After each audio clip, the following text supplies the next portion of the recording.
A lady told me in Brazil she will relocate to Nigeria. They say she loved missions. She loved mission. And when I check, she's a Brazilian. If I give birth, my son will be Nigerian and Brazilian. This thing happening in Nigeria now that we are still prophesying and praying. If I marry a Brazilian, at least if things happen while we are trusting God, there will be some way of safety. They say, oh, Brazilians, they love Nigerians. This is an she loved mission. Everything was arranged. They showed me pictures. She was like a goddess. I went home. I did like this. You don't know what we are saying. What I'm talking about here is not religion. I'm telling you how men succeed in life. The other one told me she's a partner. Before you know, my phone will shake like this. Alert has entered. I said, these are the kind of women that support ministry. No. You don't joke with it. Meanwhile, this my wife never gave a seed. One day I stood up. I said, hope I'm not about to make a mistake. Are you sure this lady believes in this calling? I said, are you sure this lady believes in this calling? Let me not come and marry somebody that tomorrow, even if I'm going for meetings, problem. Are you sure she believes in this calling?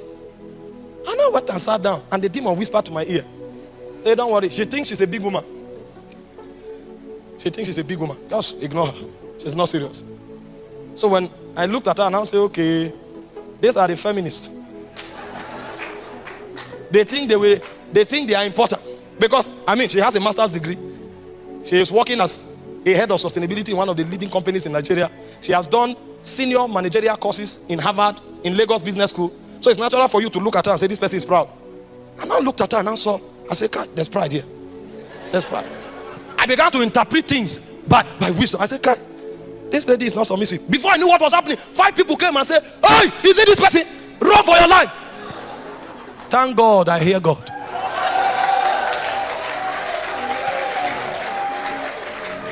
The last 1 year of my life is the best I've ever lived. I've not recorded, hear this, I've not recorded as much success as I've recorded in the last 1 year. Meanwhile, I have rest. See, when I'm oh Jesus, hear God. If you know what they call peace, I sleep and I roll from one side of the bed to another. Because what you need to explain to some people, you don't need to explain to her. She's mature enough to know, even before you say. I'm not trying, this is not social media hype. I'm not trying to hype her. I've never had a reason to come and explain, say, this is like this. She knows. And the things that should be a problem, before I think it, she works it out. And she doesn't even want me to say thank you. What if I had men and very important people stood against this? Very important people. Say, don't try it. Do you know Edo ladies? I thought you were exposed. Have you not heard about people from Edo? They brought all kinds of argument. But when I go to the place of prayer, sometimes I make up my mind that this thing is over. As I go there, the oracle will appear. They say you are about to sell off your destiny. I have seen you have weighed your future. This is the person that can bear the weight of your calling. And from the week we got married, we went to Meduguri.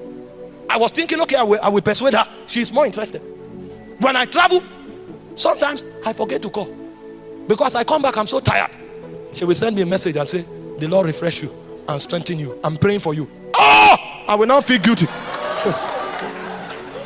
Imagine the stress we go through. I will now come home and say, I'm sorry, I have another meeting next week. Should I go? And then I'm ready to go for a meeting. She'll stand up and say, you won't go. And then I'll call my host and say, I'm sorry, my wife said I shouldn't go. She stands up and says, he sold out. He belongs to Jesus. Go. Everything people suspected was a lie. They misinterpreted her. What if I didn't hear God? By now you'd have heard that